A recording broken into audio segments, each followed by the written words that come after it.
hit record, and here we go in 3, 2, 1. Well, I am so delighted to have with us the Jerry Maguire for doctors. It's Ethan and Kana. And Ethan, you are the principal of Rocky Mountain Physician Agency. You're found on the web at rmpa.co. Ethan, it's so great to have you. Josh, it's an absolute delight to be here with you. Thank you for having me today. Yeah. So tell us what the Jerry Maguire for doctors does. Yeah, it's really simple. We really co-opted the business model for professional athletes and their agents. So if you follow any professional sports, Josh, football, baseball, basketball, all of those athletes are represented in their contract negotiations by an agent. And that agent has primarily two responsibilities. One, to identify opportunities for the athlete, and two, to create the most lucrative opportunities of those opportunities that have been presented. And that's what I do for doctors. So my job is purely to create opportunities for doctors and help them make more money. Quite simple. Yeah. So tell me more about like what that ends up looking like. And is this, before we get into that, can you talk about like the environment and why is this badly needed right now? Yeah, I'm so glad you asked, because one of the things that I think people misunderstand about the practice of medicine and the business of medicine is that doctors are millionaires. They think doctors make insane amounts of money like athletes, and thus, why do they need representation?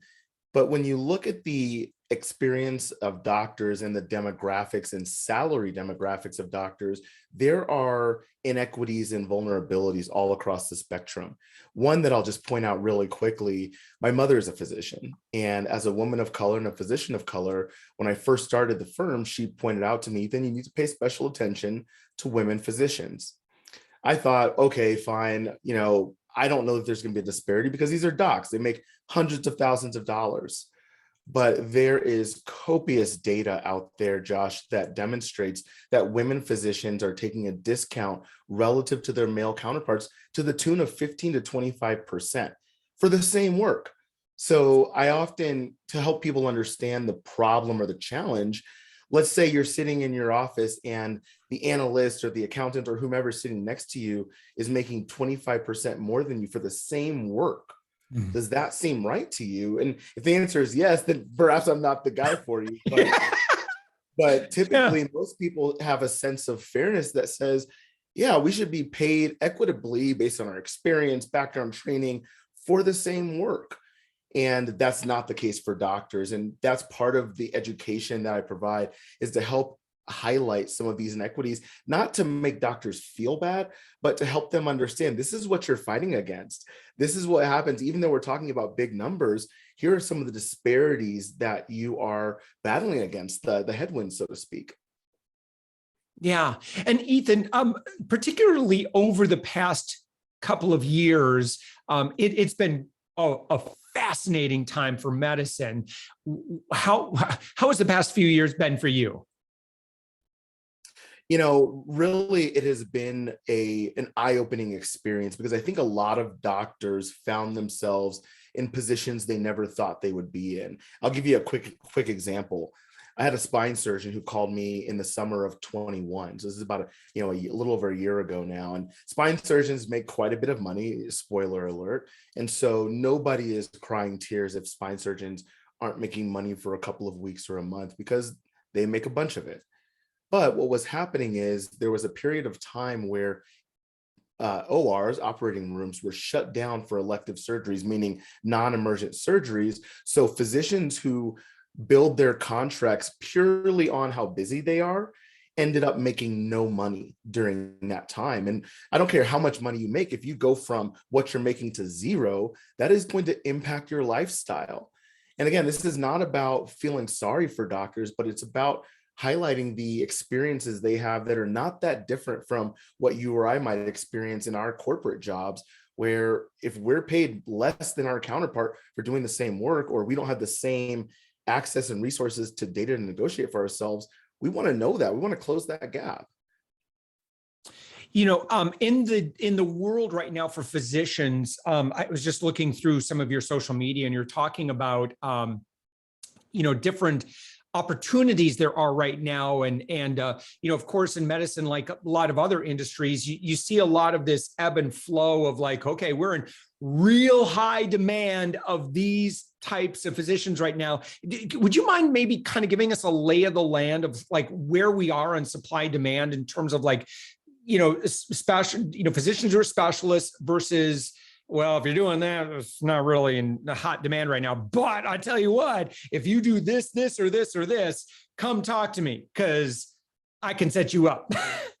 Yeah, I'm so glad that's such a good question. And, it makes me think of like you said, the macroeconomics of the healthcare industry. And I'm definitely not qualified to talk about the supply and demand, even though that is a topic of interest to me.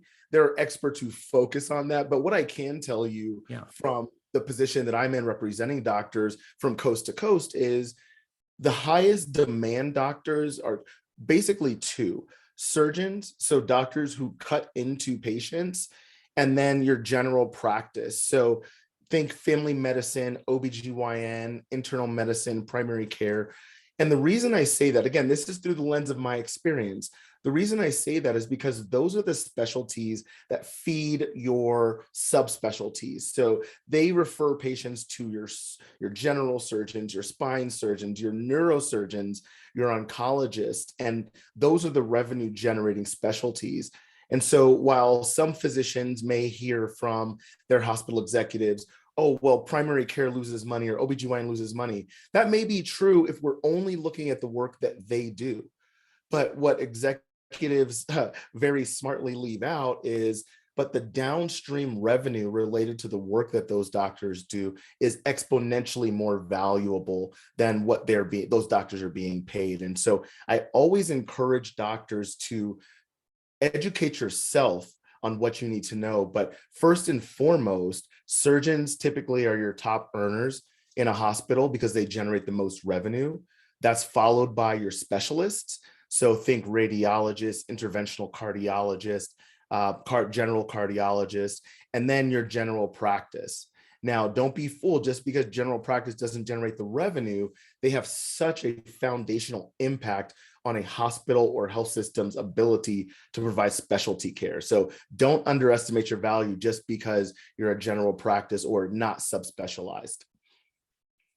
Yeah. And when you are working, Ethan, do you, it sounds like physicians come to you, you build the relationships with the physicians, and then you are going to be working with them to, if they say, well, here's what I've been doing. I've been at this, practice for, X number of years.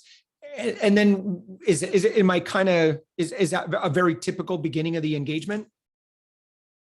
That's exactly right. And okay, I often jump to the sports analogy, Josh. So yeah, I follow basketball. I'm a basketball coach. I've coached the same high school for, this is my 8th season now.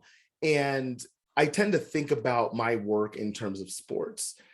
If a 6'4" shooting guard, let's say, not the best example right now, but let's say Russell Westbrook for the Lakers, he comes to me and says, Ethan, you're my agent. I want you to find opportunities. The first thing I'm going to do is say, let's take a look at your stats over the past 3 to 5 years. And we'll see how busy you are as a physician. What are the type of procedures you do? How valuable are those procedures to a hospital? Because that's something that's extremely important as well. And then my job is to say, based on the attributes that this physician has, just like a player, I'm going to shop this physician to the health systems and hospitals in their town. Just like an athlete might look at the teams within their conference or within their league.